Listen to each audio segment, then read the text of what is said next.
O milagre de Antônio, quando a fé venceu a doença de Crabbe.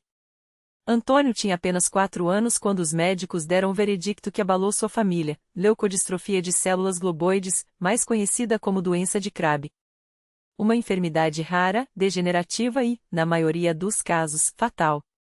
Seus pais, Maria e João, ouviram do neurologista que o pequeno não viveria além dos 7 anos, e que cada dia seria uma batalha contra a perda de movimentos, a cegueira e a dor. Preparem-se para o pior, disseram-lhes com fria objetividade. A notícia foi como um golpe no peito de Maria. Ela se lembrava de Antônio correndo pelo quintal de casa, rindo enquanto perseguia borboletas, seus cachinhos castanhos balançando ao vento. Agora, ele mal conseguia segurar um copo sem derrubar. As pernas, antes ágeis, tremiam a cada passo. João, um homem forte que trabalhava como pedreiro, chorou pela primeira vez na vida ao ver o filho tentando, sem sucesso, amarrar os próprios sapatos. Meu Deus, por quê? Murmurou, apertando o pequeno contra o peito.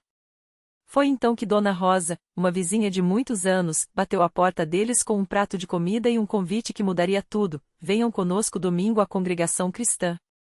Lá, Deus ouve e responde. Maria, que havia sido criada na fé mas se afastado depois de adulta, hesitou.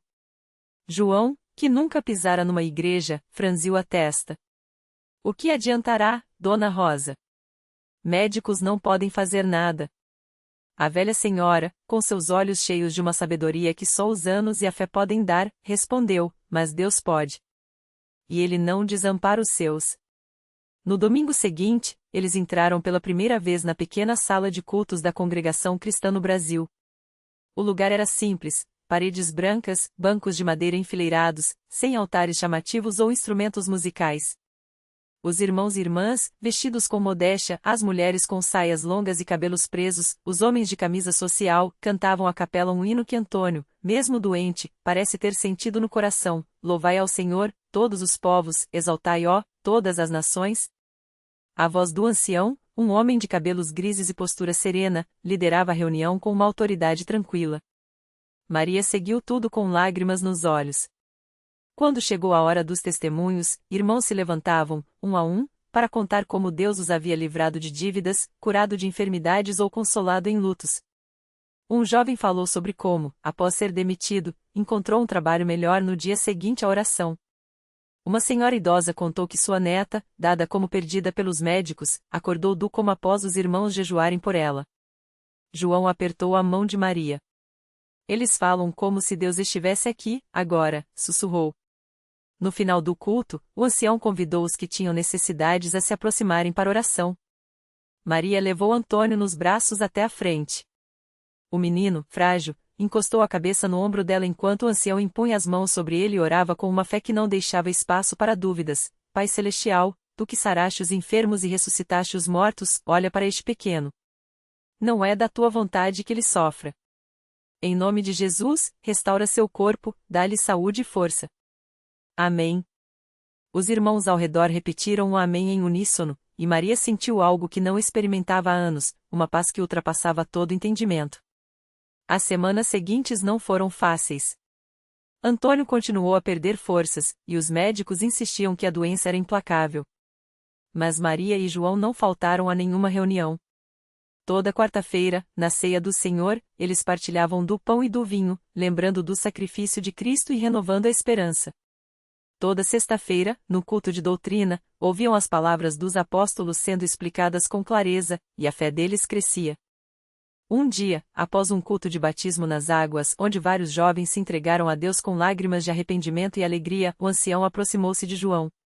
Irmão, a fé não é só pedir, é também agradecer antes de ver. Você crê que Deus pode curar seu filho?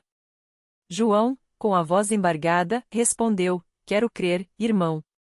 Ajude-me na minha incredulidade. Naquela noite, em casa, enquanto Antônio dormia, Maria e João oraram juntos pela primeira vez. Não com palavras bonitas, mas com o coração quebrantado: Senhor, se for da tua vontade, cura nosso filho. Mas se não for, dá-nos força para suportar. E então, algo inesperado aconteceu. Antônio, que há meses não conseguia se levantar sozinho, sentou-se na cama e disse, com uma clareza que surpreendeu os pais: Mãe, eu vou ficar bom. Deus falou comigo. O milagre não veio de repente, como um relâmpago.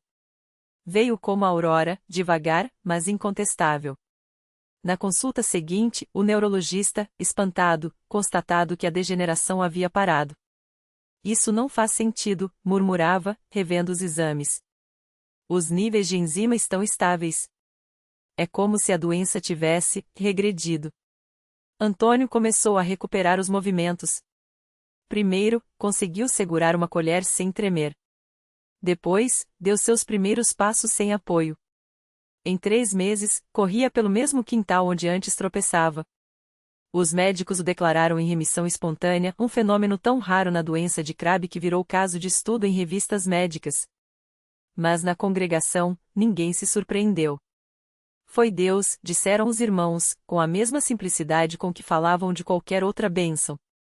No domingo seguinte ao milagre médico, Antônio subiu ao púlpito, de pé, ao lado do ancião, e deu seu testemunho com a voz trêmula de emoção: Jesus me curou. Eu não sabia orar direito, mas ele ouviu meu coração. A sala explodiu em louvor. Os hinos foram cantados com mais fervor, as orações ficaram mais intensas. Até hoje, anos depois, Antônio, agora um jovem saudável, serve na igreja, ajudando a distribuir os hinos nos cultos e participando das reuniões de doutrina. Sua mãe, Maria, tornou-se uma das irmãs mais dedicadas, sempre pronta a consolar outros pais que chegam à igreja com filhos doentes. João, que antes mal sabia ler a Bíblia, hoje é um dos que mais a estudam, sempre com um exemplar gasto na mão. A lição que Antônio e sua família aprenderam não foi apenas que Deus opera milagres, mas que Ele os opera no seu tempo, da sua maneira, e muitas vezes através da fé simples de um povo que não busca fama, nem espetáculo, mas apenas a vontade do Pai. Na congregação cristã no Brasil, não há holofotes, nem pregadores carismáticos, nem promessas de prosperidade fácil. Há apenas irmãos que se reúnem para adorar a Deus em espírito e em verdade, com hinos cantados à capela, orações fervorosas e uma confiança inabalável de que, mesmo quando a ciência diz a não, Deus tem a última palavra. Como o próprio Antônio costuma dizer, o milagre não foi só eu ficar bom. Foi minha família encontrar Jesus. E isso, ninguém pode tirar da gente. E assim, entre os bancos de madeira e as paredes simples da pequena sala de cultos, a história de Antônio se junta a tantas outras provas vivas de que, onde a fé verdadeira, até as doenças mais cruéis recuam. Não por mérito humano, mas pela graça de um Deus que ainda hoje ouve, ainda hoje age, e ainda hoje se agrada da adoração daqueles que o buscam com humildade. Naquela mesma semana, enquanto Antônio compartilhava seu testemunho pela primeira vez no culto, uma mulher chamada Maria sentada nos fundos da sala não conseguia conter as lágrimas. Ela apertava contra o peito um exame médico amassado, recém-tirado da bolsa. O diagnóstico era claro: um tumor agressivo no fígado, com poucas chances de tratamento. Os médicos haviam sido diretos: prepare sua família. Maria não era de chorar fácil. Criada em uma família onde a fraqueza era a palavra proibida, ela havia passado a vida inteira resolvendo tudo sozinha. Mas naquela noite, entre os hinos cantados em uníssono e as vozes simples dos irmãos orando, algo dentro dela se quebrou. Não de derrota, mas de rendição.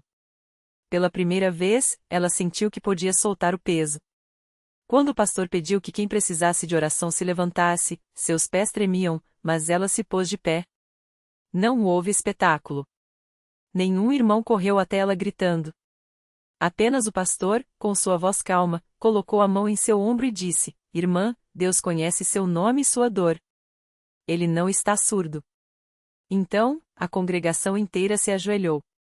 Não por obrigação, mas porque ali todos sabiam: quando um membro sofre, o corpo todo intercede. Nos dias seguintes, Maria voltou ao hospital para novos exames, mais por rotina do que por esperança. O médico que a atendeu, o mesmo que lhe dera o veredicto semanas antes, franziu a testa ao analisar os resultados. Isso não faz sentido, murmurou. O tumor havia regressido em mais de 70%.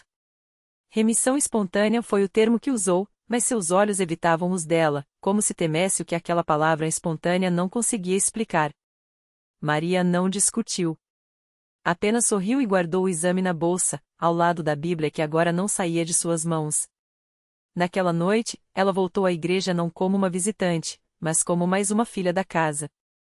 E quando Antônio a viu entrando, reconheceu no brilho de seus olhos a mesma paz que agora habitava nele. Os milagres na CCB não vêm com alarde. Eles chegam quietos, como o brotar de uma semente depois da chuva. Não há holofotes, nem propagandas, nem promessas de cura em troca de ofertas. Há apenas um povo que acredita que a fé não é moeda de troca, mas resposta a um amor que se doou primeiro. E assim, entre as paredes sem luxo e os bancos que rangem, a história de Maria se entrelaçou à de Antônio, e a de tantos outros que descobriram que, quando Deus age, ele não muda apenas o corpo, ele transforma o coração. Porque o maior milagre não é apenas a doença que some, mas a vida que renasce. E isso, só Jesus faz. Maria sentou-se no banco que antes ocupava apenas por obrigação, mas agora era seu lugar de refúgio. Enquanto a congregação cantava os hinos que ela já conhecia de cor, sentiu algo diferente, não era mais o peso da dor, mas uma leveza que vinha de dentro. Ao seu lado, Antônio, que antes evitava até cumprimentá-la, agora lhe estendeu a mão com um sorriso sincero. Deus é bom, não é, irmã? Ele sussurrou. E ela, com os olhos cheios d'água, apenas assentiu. Os domingos se tornaram a parte mais esperada de sua semana. Não porque as dores tinham desaparecido por completo, algumas ainda teimavam em lembrá-la do passado, mas porque agora ela sabia que não estava sozinha. As irmãs da igreja a visitavam, levavam um café, uma palavra de ânimo, uma oração. E em cada uma daquelas visitas, Maria sentia que o fardo ficava mais leve. Até que um dia, durante um culto de oração, algo inesperado aconteceu. Enquanto o pastor falava sobre a fidelidade de Deus, Maria sentiu um calor estranho percorrer seu corpo, como se uma mão invisível a tocasse. Não foi um alívio passageiro, nem uma emoção momentânea. Foi algo profundo, como se as raízes daquela dor que a acompanhava há anos fossem arrancadas de uma vez. Ela abriu os olhos, assustada, e viu que suas mãos, antes trêmulas e marcadas pela doença, estavam firmes. Levou-as ao rosto e, pela primeira vez em muito tempo, não sentiu a queimação que a atormentava. Ao seu lado, Antônio testemunhou tudo. Ele conhecia bem aquele olhar de espanto misturado com gratidão, porque já o tinha vivido.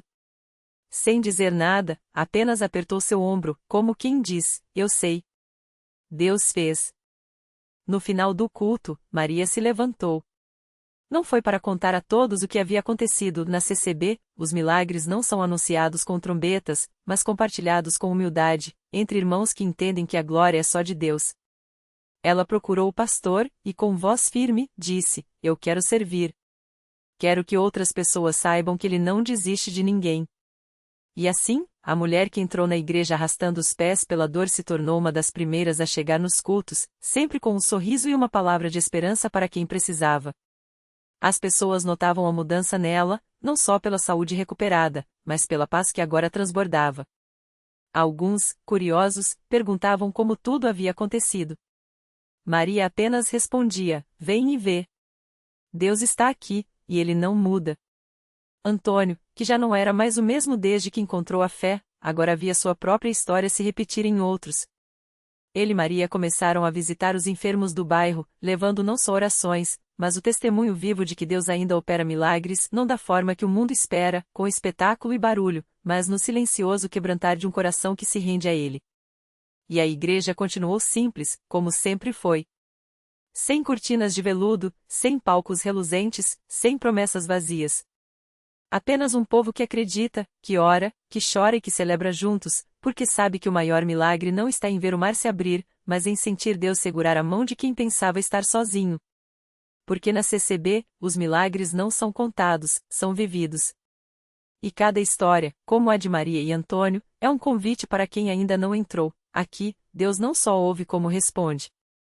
E quando ele age, nada fica como antes. A notícia do que acontecerá com Maria se espalhou pelo bairro como um vento quente de esperança. Quem antes passava pela portinha de madeira da igreja sem nem olhar, agora parava, curiosidade e dor misturadas nos olhos. Foi assim que Dona Jandira chegou. Ela vinha arrastando os pés há anos, não só pelo reumatismo que endurecia suas juntas, mas pelo peso de ter enterrado 2 filhos ainda jovens. Deus não existe, minha filha, ela dizia a quem quisesse ouvir, enquanto amassava pão de cada dia com mãos trêmulas. Mas naquela tarde, depois de ouvir a vizinha contar como Maria, que todos davam como perdida, estava agora de pé, firmes os passos e brilhantes os olhos, Dona Jandira sentou-se no banco de madeira do fundo da igreja, só para ver se era verdade. Não houve sermão bonito naquela noite. Apenas o irmão Antônio, com sua voz grossa de quem já chorou muito, lendo a Bíblia como se cada palavra fosse um remédio. E quando ele terminou, fez o que sempre fazia, convidou quem quisesse a se ajoelhar. Dona Jandira ficou parada, olhando para o chão de cimento desgastado pelo tempo. Até que Maria, agora com um sorriso que parecia nascer de dentro da alma, foi até ela e estendeu a mão. Vem, Dona Jandira. Não é pra gente entender. É pra confiar. E ela veio. Ajoelhou-se entre mulheres que conhecia só de vista, mas que agora seguravam suas mãos como se fossem irmãs de sangue. Não houve gritos, não houve luzes piscando.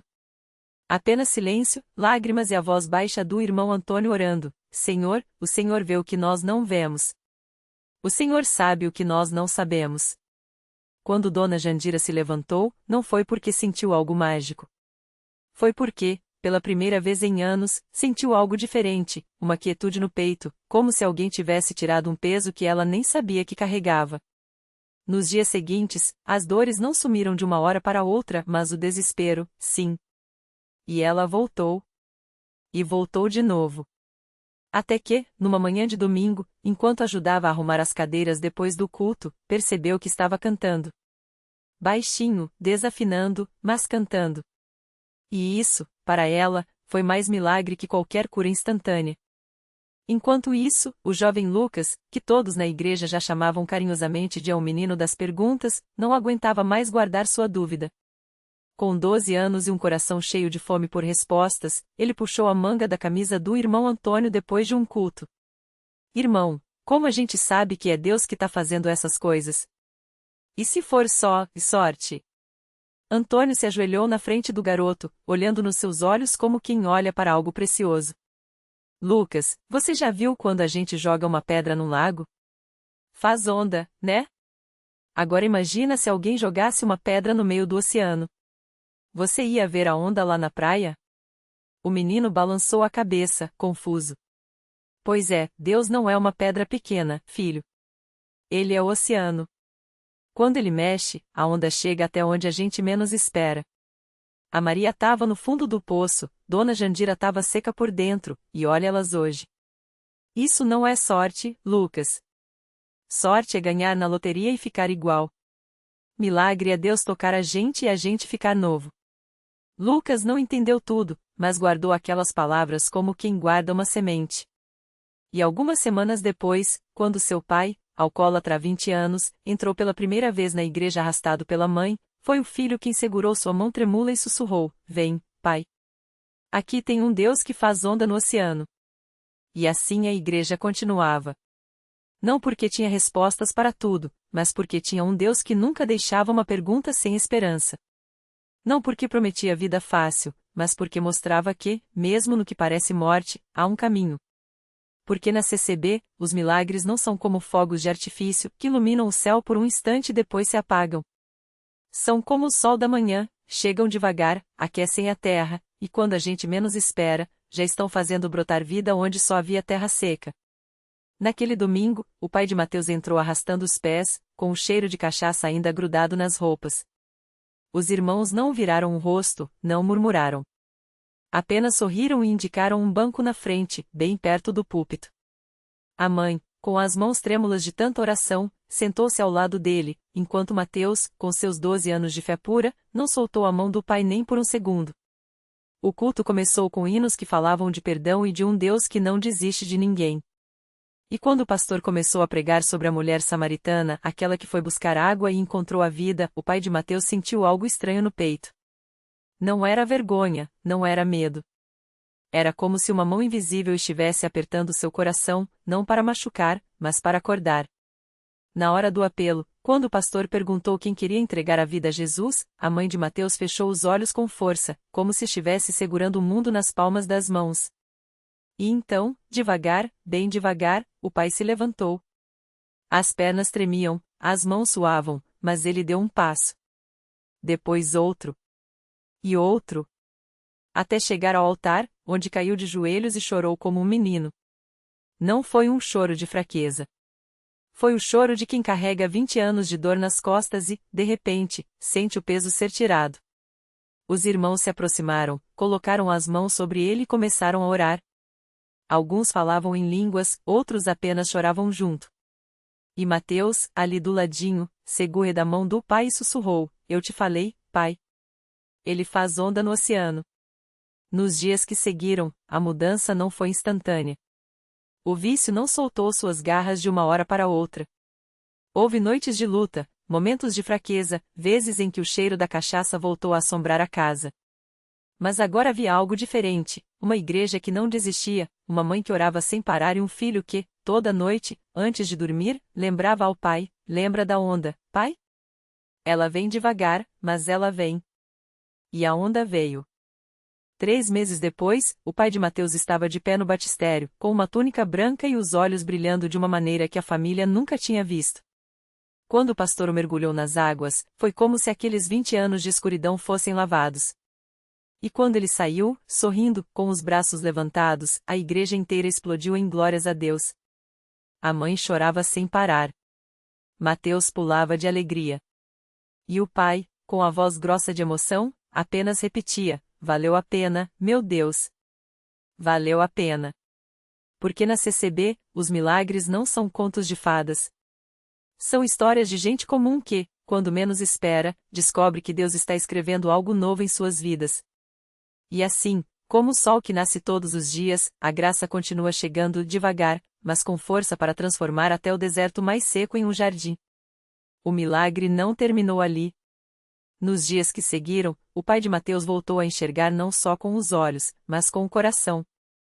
As cores do mundo, o verde das árvores, o azul do céu, o sorriso da esposa, ganharam um brilho que a cegueira nunca pôde apagar. Mas o verdadeiro milagre não foi a visão restaurada, e sim a fé que nasceu naquela água, a certeza de que Deus não abandona, mesmo quando o silêncio parece longo. Uma noite, enquanto a família se reunia à mesa, o pai segurou as mãos dos filhos e disse: Pensei que minha história tinha acabado. Mas Deus só estava preparando um novo capítulo. Aquela mesa, antes marcada por silêncios pesados, agora ecoava risadas e planos. Mateus, que antes orava sozinho pelo pai, agora via nele um homem renovado, não porque os olhos voltaram a funcionar, mas porque a alma encontrou paz. A lição: milagres não são sempre relâmpagos no céu. Às vezes, são sementes plantadas na escuridão, que brotam quando menos esperamos. A CCB não promete soluções mágicas, mas ensina uma verdade simples: Deus age no tempo dele, e sua graça é maior que qualquer deserto. E assim, como o sol que nunca falha em nascer, a história daquela família continuou, não sem desafios, mas com a certeza de que, no final, tudo vale a pena quando Deus está no centro. Porque a fé não tira as pedras do caminho, ela nos dá forças para pisar sobre elas. E isso, sim, é o maior dos milagres.